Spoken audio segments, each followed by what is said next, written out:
আমরা এই পর্যন্ত যা কিছু জেনেছি তা দিয়ে যদি এই অণুটার নামকরণ করতে চাই তবে প্রথমেই আমাদের দীর্ঘতম কার্বন চেইন দেখতে হবে। এখানে 2টা কার্বনের চেইন আছে, সবগুলো একক বন্ধনে আবদ্ধ। তাহলে এটা হলো ইথেন। আমরা ইথেন নিয়ে কাজ করছি। আমি পুরো নামটা একবারে লিখব। এরপর 1 নম্বর কার্বনে এটা হলো 1 নম্বর কার্বন, আর এটা 2 নম্বর কার্বন। 1 নম্বর কার্বনে একটা ব্রোমিন আর একটা ফ্লোরিন যুক্ত আছে, তাহলে এর নাম হবে 1 ব্রোমো। আমি ব্রোমোকে ফ্লোরোর আগে লিখছি কারণ বর্ণক্রমিকভাবে বি এফ এর আগে আসবে। তাহলে এটা হলো 1 ব্রোমো 1 ফ্লোরো। এরপর আমরা কাজ করছি ইথেন নিয়ে। প্রধান চেইনে 2টা কার্বন আছে আর সবগুলো একক বন্ধন, তাহলে শেষে আসছে ইথেইন। এটাই হলো এই অণুটার নাম। আমরা শুরুর দিকে যেসব নামকরণ করেছিলাম সেগুলোর একটা রিভিউ হয়ে গেল। এখন আগের কয়েকটা ভিডিওতে আমরা আরও জানি যে এটা হলো কাইরাল কার্বন। আপনি যদি এর দর্পণ প্রতিবিম্ব নেন, এর দর্পণ প্রতিবিম্ব নিলে এই অণুটারই আরেকটা ইনানসমার পাওয়া যাবে, অথবা তারা পরস্পরের ইনানসমার হবে। এখন এই 1 ব্রোমো 1 ফ্লোরো ইথেন এর দর্পণ প্রতিবিম্ব দেখতে কেমন হবে? সেটাতেও এখানে কার্বন থাকবে, এবারও এটার ঠিক উপরে ব্রোমিন থাকবে।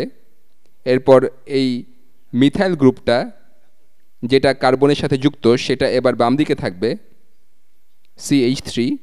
ফ্লোরিন এবারও কার্বনের পেছন দিকে যুক্ত থাকবে, ফ্লোরিন এক্ষেত্রে কার্বনের পেছনে থাকবে। হাইড্রোজেন এবারও পৃষ্ঠা হতে বাইরে বেরিয়ে থাকবে, কিন্তু এটা এবার ডান দিকে থাকবে। তাহলে এটা এবার ডান দিকে বেরিয়ে থাকছে ঠিক এরকমভাবে। এটা হলো হাইড্রোজেন। আমরা এ পর্যন্ত নামকরণ নিয়ে যা জেনেছি সেই অনুযায়ী এই অণুর নাম হলো 1 ব্রোমো 1 ফ্লোরো ইথেন, আর এটার নামও 1 ব্রোমো 1 ফ্লোরো ইথেন। কিন্তু এরা মৌলিকভাবে 2টা ভিন্ন অণু, যদিও এদের আণবিক সংকেত একই, এদের গাঠনিক সংকেতও একই। এই কার্বনটা হাইড্রোজেন, ফ্লোরিন আর ব্রোমিনের সাথে যুক্ত, এই কার্বনটাও একই জিনিসের সাথে যুক্ত। এই কার্বনটা আরেকটা কার্বন আর 3টা হাইড্রোজেনের সাথে যুক্ত, এখানেও তাই। এরা হলো স্টেরিও আইসোমার্স, এরা হলো স্টেরিও আইসোমার্স, আর এরা পরস্পরের দর্পণ প্রতিবিম্ব, তাই এরা হলো ইনানসামার্স।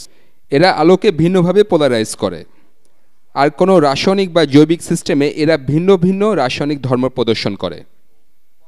তাই এই দুটো অণুর একই নাম থাকাটা ভালো দেখায় না।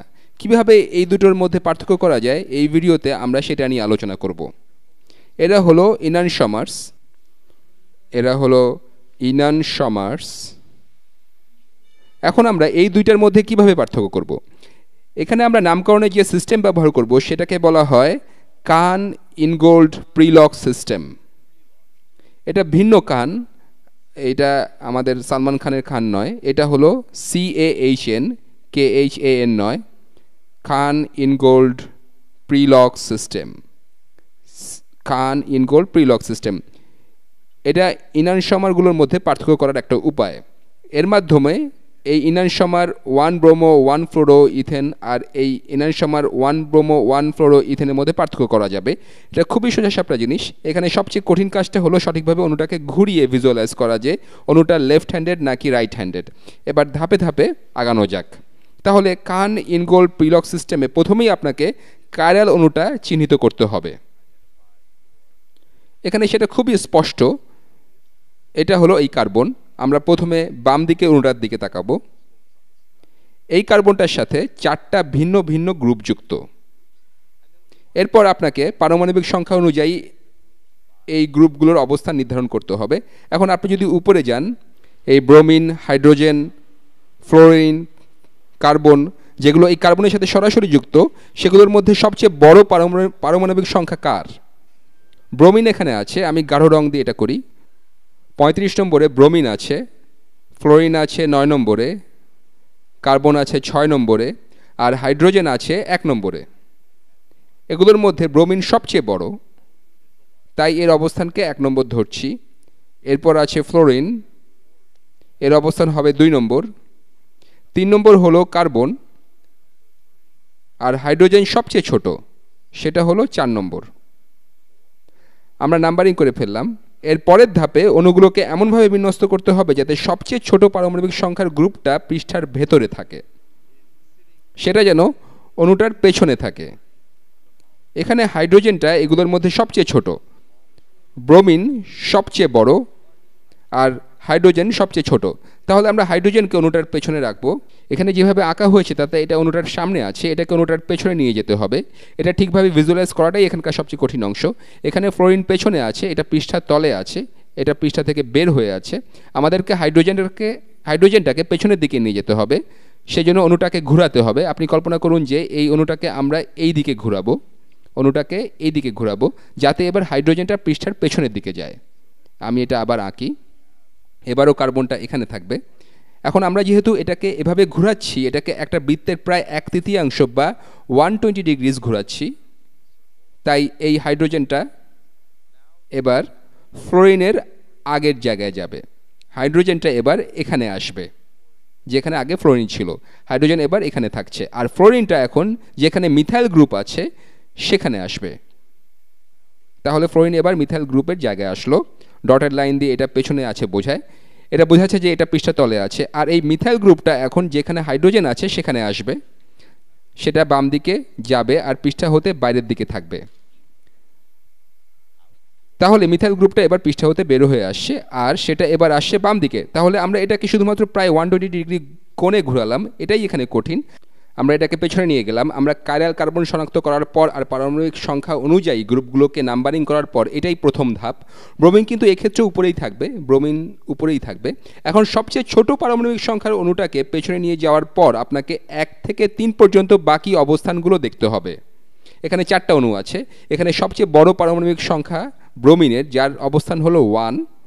2 নম্বর হলো ফ্লোরিন, এরপর 3 নম্বর হলো মিথাইল গ্রুপটা বা এই কার্বনটা, যেটা এই কার্বনের সাথে বন্ধনে যুক্ত। এখানে এটা হলো 3 নম্বর। এখন কান ইনগোল্ড প্রিলক সিস্টেমে আমরা চিন্তা করি যে কিভাবে গেলে 1 নম্বরের পর 2 নম্বর, এরপর 3 নম্বরে যাওয়া যায়। এক্ষেত্রে আমাদেরকে এদিকে যেতে হবে। 1 নম্বরের 2 নম্বর, এরপর 3 নম্বরে যেতে আমাদেরকে ক্লকওয়াইজ যেতে হবে। আমরা এই হাইড্রোজেনের চিন্তা বাদ দিচ্ছি কারণ এটা পেছনে আছে। প্রথম ধাপটাই ছিল সবচেয়ে বড় পারমাণবিক ভরের অণুটাকে পেছনে নিয়ে যাওয়া। এরপর বাকি 3টার জন্য এমনভাবে যেতে হবে যাতে 1 নম্বরের পর 2 নম্বর আর এরপর 3 নম্বরটা আসে। এক্ষেত্রে আমাদেরকে ক্লকওয়াইজ যেতে হবে। আর আমরা যদি ক্লকওয়াইজ যাই তাহলে আমরা এটাকে রাইট হ্যান্ডেড অণু বলি। অথবা আমরা ডান বা রাইট শব্দটার ল্যাটিন শব্দ ব্যবহার করি, যেটা হলো রেকটাস। তাহলে আমরা এটাকে বলবো, এখানকার এই অণুটা শুধুমাত্র 1 ব্রোমো 1 ফ্লোরো ইথেন হবে না, এখানে একটা আর আসবে, রেকটাসের আর আসবে। অথবা আপনি রাইটও চিন্তা করতে পারেন, যদিও লেফটের জন্য এস ব্যবহার করা হয়। লেফট বা বামের ল্যাটিন হলো সিনিস্টার। এই আর আসলে ল্যাটিন শব্দ থেকে আসছে, এর নাম হবে আর 1 bromo 1 fluoro ethane. 1 fluoro ethane, এটা হলো এই অণুটার নাম। আপনারা হয়তো অনুমান করতে পারছেন যে এটা আগেরটার বিপরীত হবে, এখানে কাউন্টার ক্লকওয়াইজ যেতে হবে। আমরা খুব দ্রুত এটা করতে পারি। এখানেও একই ধারণা। ব্রোমিন হলো 1 নম্বরে, এটার পারমাণবিক সংখ্যা সবচেয়ে বড়। ফ্লোরিন হলো 2 নম্বর, কার্বন হলো 3 নম্বর, আর হাইড্রোজেন 4 নম্বর। আমরা এই হাইড্রোজেনকে পেছনে নিয়ে যেতে চাই, এজন্য আমাদেরকে এটা ঘুরিয়ে এখন ফ্লোরিন যেখানে আছে সেখানে হাইড্রোজেনকে নিয়ে যেতে হবে। আমি এই অণুটাকে তাহলে আবার আঁকছি। কার্বন এখানে থাকবে, ব্রোমিন এবারও উপরে থাকবে। এবার আমরা হাইড্রোজেনকে পেছনে রাখব। তাহলে হাইড্রোজেন এখন সেখানে যাবে যেখানে আগে ফ্লোরিন ছিল।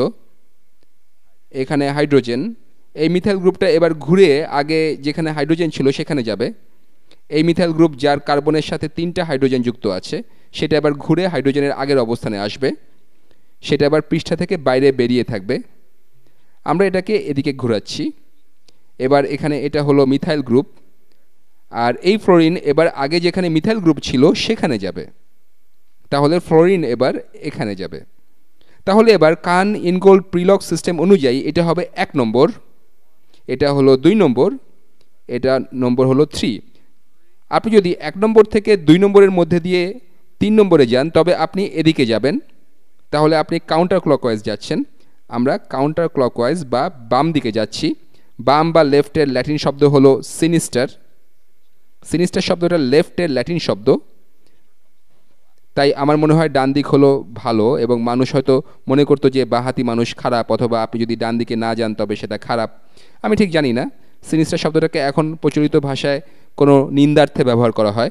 যাই হোক, এটা এবার ওটার সিনিস্টার রূপভেদ। তাহলে আমরা এই 1-bromo-1-fluoro-ইথেন ইনাইশিয়েটরটাকে বলবো এস। এটাকে বলবো এস।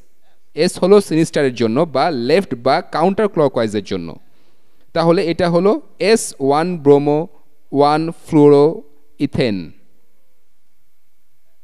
তাহলে আমরা এবার দুইটা নামের পার্থক্য করতে পারলাম। আমরা জানি যে এই দুইটা হলো ভিন্ন ভিন্ন কনফিগারেশন। এস এবং আর সে কথাই বলে, আপনাকে যদি একটা থেকে আরেকটাতে যেতে হয় তবে আপনাকে বিভিন্ন গ্রুপ বিচ্ছিন্ন করে আবার সংযুক্ত করতে হবে, আপনাকে বন্ধন ভাঙতে হবে, আপনাকে এই দুইটা গ্রুপের অবস্থান পরিবর্তন করতে হবে যদি এই ইনানসমর হতে এই ইনানসমরে যেতে হয়। এদের কনফিগারেশন ভিন্ন, এরা মৌলিকভাবে ভিন্ন অণু, এরা স্টেরিও আইসোমার্স, এরা ইনানসমর্স। আপনি যেভাবে চান সেভাবেই বলুন।